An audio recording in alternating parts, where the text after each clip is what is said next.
Movie की शुरुआत में हम एक आदमी को देखते हैं जिसने दबाकर रात भर शराब पी थी और वो सुबह जस्ट उठा था। उसके सिर में बहुत दर्द होने लगा और आदमी साइड में देखकर अचानक डर गया क्योंकि उसके बगल में एक चूहा मरा पड़ा था, वो भी उसके जस्ट बगल में। लेकिन जल्द ही उसको एहसास हुआ कि वो एक तिजोरी जैसे कमरे में बंद है जिसमें एक लोहे का दरवाजा और एक अलमारी है। बहुत सारी मक्खियां उसके आसपास भिन भिना रही थी, उनमें से कुछ मरे हुए चूहे से अपना पेट भर रही थी। इसके बाद आदमी ने अपने फोन में देखा कि घड़ी में सुबह के 9 बज रहे थे।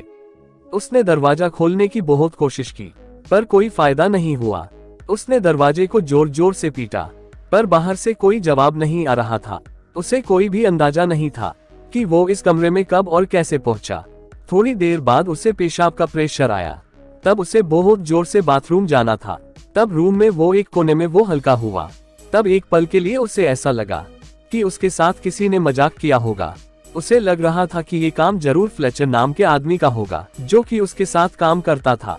वो मजाक में कहने लगा कि बाहर निकलते ही मैं तुम्हें नौकरी से निकाल दूंगा, भोसडी के खोल दे दरवाजा। लेकिन थोड़ा वक्त बीत जाने के बाद उसे एहसास हुआ कि बाहर किसी के होने का नामो निशान तक नहीं है। उसने जेब से फोन निकाला और फ्लेचर को कॉल लगाने लगा, लेकिन फोन में सिग्नल ही नहीं था। इसका सीधा मतलब ये था कि बाहरी दुनिया से उसका संपर्क पूरी तरह से टूट गया था। उसके कमरे में मौजूद अलमारी को उसने खोलने की कोशिश की, लेकिन अलमारी पे ताला लगा था। कमरे में उसने छिपे हुए कैमरों को भी ढूंढने की कोशिश की, लेकिन वहां पर ऐसा कुछ भी नहीं था। और धीरे धीरे उसका चिड़चिड़ापन गुस्से में बदलने लगा। जोर जोर से वो अपने कलीग्स पर चिल्लाने लगा। उसने अपनी बेल्ट उतारी और कमरे का दरवाजा तोड़ने में लग गया। तब बेल्ट भी टूट गई और वो पूरी तरह थक गया।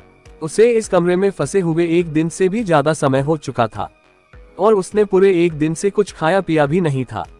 उसने चिल्लाकर कहा कि अगर उसे कोई बाहर नहीं निकालेगा तो वो पुलिस को खबर कर देगा, पर बाहर से कुछ जवाब नहीं आया। जहां उसका पूरा 1 दिन बीत चुका था। उसने अपना फोन उठाया, लेकिन उसका फोन गलती से नीचे गिरकर टूट गया। यहाँ ना खाना था ना ही पानी, इसलिए उसे जिंदा रहने के लिए कुछ ना कुछ तो करना ही था। उसने अपना जूता उतारा और मजबूरी में अपनी पेशाब को ही पी लिया। अकेलेपन और भूख से वो पागल हो रहा था। तभी उसकी नजर ऊपर ट्यूबलाइट पर पड़ी। उसमें एक चाबी उसे दिखाई दी। चाबी उसने निकाली और चाबी की मदद से अलमारी को खोल दिया। उसे अलमारी में ऑक्सीजन सिलेंडर और छेनी हथौड़े जैसे औजार मिले। उसकी मदद से उसने लोहे के दरवाजे को तोड़ने की कोशिश की, पर दरवाजे को एक खरोच तक नहीं आई। वेल्डिंग मशीन से दरवाजे को पिघलाना चाहा, लेकिन वो भी नहीं हो पाया क्योंकि उसे इसका इस्तेमाल करना नहीं आता था। वेल्डिंग की आग को देखकर उसे एक आइडिया आया। उसने फायर अलार्म को जलाने की कोशिश की, जिससे उसे थोड़ा ताज़ा पानी मिल जाता, लेकिन उसका नसीब अच्छा नहीं था। वो अलार्म भी नकली निकला। उसके बाद उसने छेनी हथौड़ी से तिजोरी का ताला भी तोड़ने की कोशिश की, लेकिन वो दरवाजा बहुत मजबूत था। भूख और प्यास से वो डिप्रेशन में जाने लगा और गुस्से में वो अलमारी को पीटने लगा। कुछ देर बाद वो शांत होकर एक जगह पर बैठ गया। वहीं पर उसे दीवार में एक छोटा छेद दिखाई दिया। वो छेनी और हथौड़े को लेकर उस दीवार को तोड़ने लगा और वहां सुरंग बनाकर भागने की तैयारी करने लगा। धीरे धीरे ऑक्सीजन की मात्रा कमरे में कम होने लगी थी, जिस वजह से उसने प्योर ऑक्सीजन सीधे सिलेंडर से पी ली। शरीर में ऑक्सीजन की मात्रा एकदम से बढ़ जाने की वजह से उसे एकदम से चक्कर आने लगे और वो बेहोश हो गया। होश में आने पर उसने तुरंत ऑक्सीजन सिलेंडर को जल्दी बंद कर दिया और उसकी नजर मरे हुए चूहे की बॉडी पर पड़े हुए कीड़ों पर गई। जिंदा रहने के लिए उसने उन कीड़ों को भी खा लिया। पेट पूजा हो जाने के बाद उसने दीवार के छेद को बड़ा कर दिया और उसे दीवार में लगे हुए लोहे के सरिये दिखाई देने लगे। उसने वेल्डिंग गन से उन्हें काट दिया और खुदाई चालू रखी, जिसके बाद रोशनी दिखाई देने लगी और छेद उसने बड़ा कर दिया और वहां से बाहर निकला।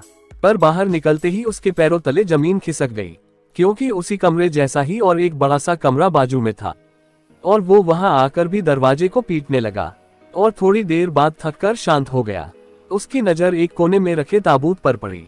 उसके अंदर एक सुंदर लड़की थी। ऐसा लग रहा था कि वो गहरी नींद में सोई हुई है, जिस कारण जब आदमी ने उसे जगाया तो वो डर गई और अपनी भाषा में बात करने की कोशिश की, लेकिन उसकी भाषा आदमी को समझ में नहीं आ रही थी। लड़की डरकर पुराने वाले कमरे में जाकर छुप गई। आदमी में उसे समझाने की ताकत अब नहीं बची थी। तब वो ताबूत में ही सो गया। थोड़ी देर बाद लड़की ने उसे जगा दिया और सुरंग का काम करने को कहा, लेकिन भूख प्यास की वजह से वो थक चुका था और उसके हाथों में चोट भी लगी थी। उसे आराम की सख्त जरूरत थी। लड़की ने तब खुद ही सुरंग को खोदना चालू कर दिया, पर ये इतना भी आसान काम नहीं था। थोड़ी देर बाद वो पेशाब करने दूसरे कमरे में आई और भागकर आदमी ने उसे रोक लिया।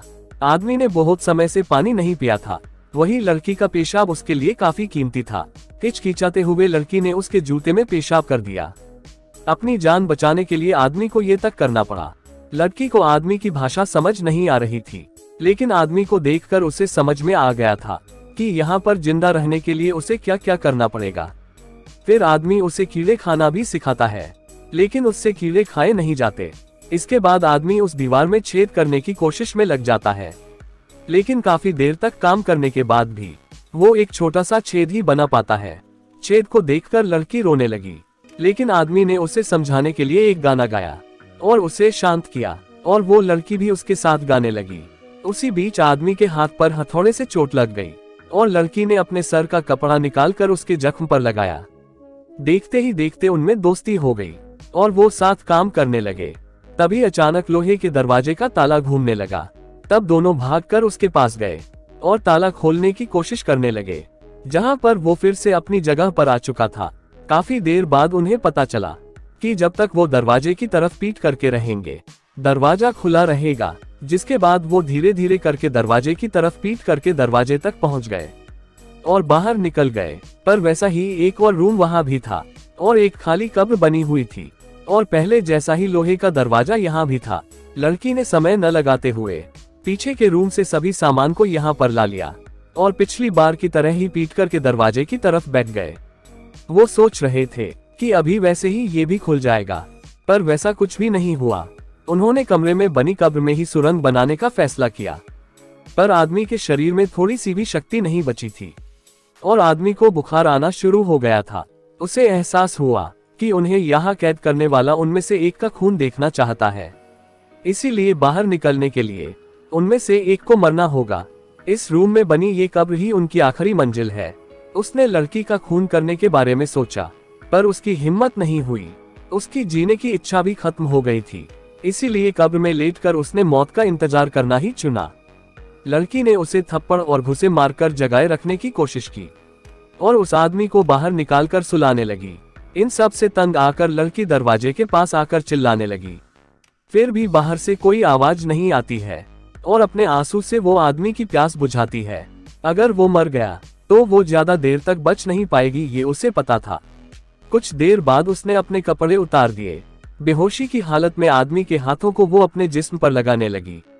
आदमी समझ चुका था कि वो क्या करना चाहती है। लड़की पूरी रात जाग रही थी और आदमी का ख्याल रख रही थी, जिसके बाद दोनों ही थककर जमीन पर सो गए और मौत का इंतजार करने लगे। थोड़ी देर बाद आदमी की नींद खुली तो उसने देखा कि लड़की उसके पास सो रही है। तब वो दूसरे रूम में गया और ताबूत से कपड़ा लाकर लड़की को ओढ़ा दिया। कमजोरी से वो एक बार फिर बेहोश हो गया और उसे ताला घूमने की आवाज आने लगी। दोनों उठकर दरवाजे की तरफ पीठ कर भागने लगे, लेकिन आदमी में चलने की ताकत नहीं बची थी। तब किसी तरह लड़की ने उसे सहारा देखकर दरवाजे तक पहुंचाया।